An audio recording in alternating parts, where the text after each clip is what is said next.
you would have never expected like to see this from Rouji. Now, yes, Rouji, it has been doing some dark stuff, and but the way they portrayed this, in just words, and the way they just went off and showed us Rio's backstory, her origins of how she became an evil person.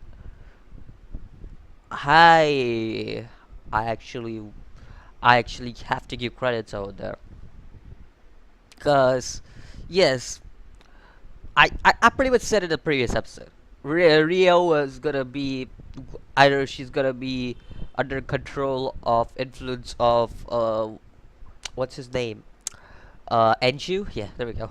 She's gonna be under the influence of Enshu, or she's either gonna do her own thing or something like that, and because the ghost might have taken over or something like that. Like I already said that. I pretty much that's what happens. She's pretty much under the influence of Enshu, and we see that in this episode.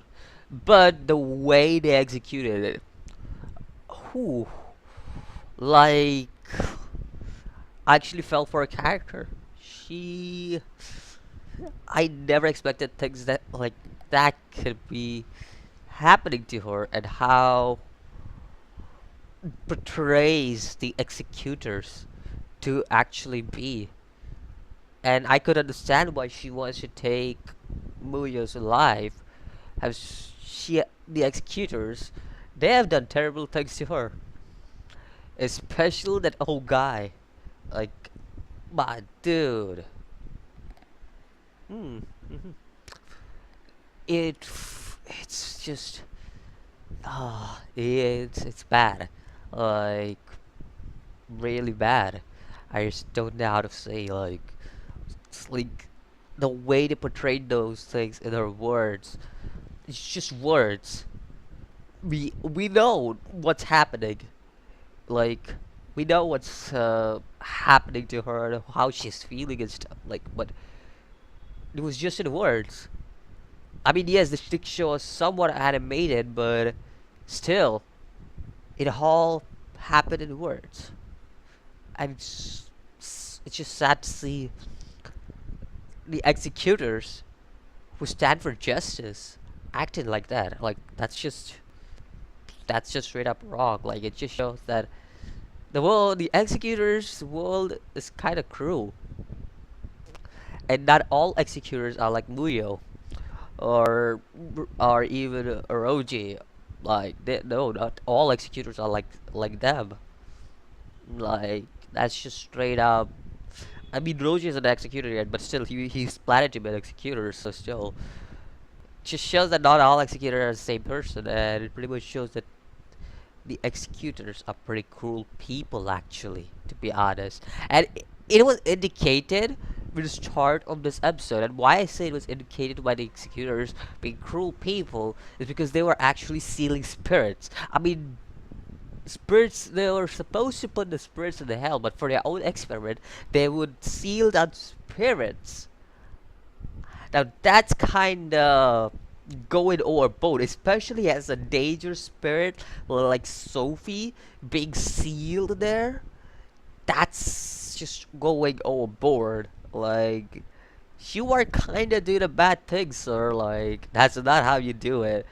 Like, I know it's helpers and everything, but these spirits need to be going to hell, right, and stuff. Like, you aren't supposed to seal them, and that's been indicated since episode 1, that the spirits are supposed to go to hell, not being sealed in the prison in that kind of environment. Nah, no, like what?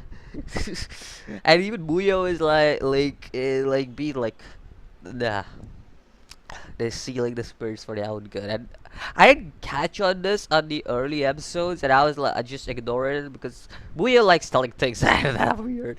So we don't know what he's like speaking about. But I ignored it just for that fact. But now I understand what he means by their own good. Like it means that it's just like, oh, spirits. They're just executors, are just cruel people, like who are just abusing the power. That's pretty much it.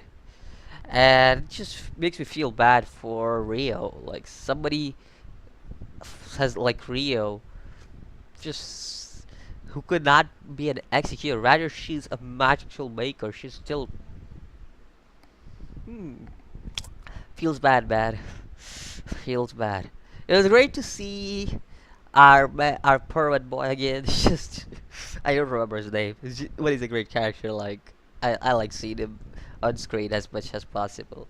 It's great. Like he's the one explaining the story to them because they understood the plan, and it was great they pointing out to something that I obviously missed in the previous episode, and I should have not. It was right in front of my face, and I saw the traitor symbol, and I still couldn't believe it. I, I missed it completely. In the last episode, they showed the symbol, the same symbol that Edju went into in episode 1, and I saw that. I saw it right in my face, right in front of my face, and I was like, damn. I, I missed it. Like, come on. That was really bad moment for me. Like, my heart started racing again. That's all I can say. I don't know. But yeah. Yeah, this episode, low key, it took a very dark turn. It did its best, not try to be edgy and cringy and all that stuff. Like, when it's dark, and it actually succeeded in a way. And actually, I fell for the character because the character we've seen, she all of a sudden turns out to be acting and stuff. And it was obvious. Like, it was obvious. I've been pointing this out since I think so episode 7 or 8 that there's something wrong with Rio.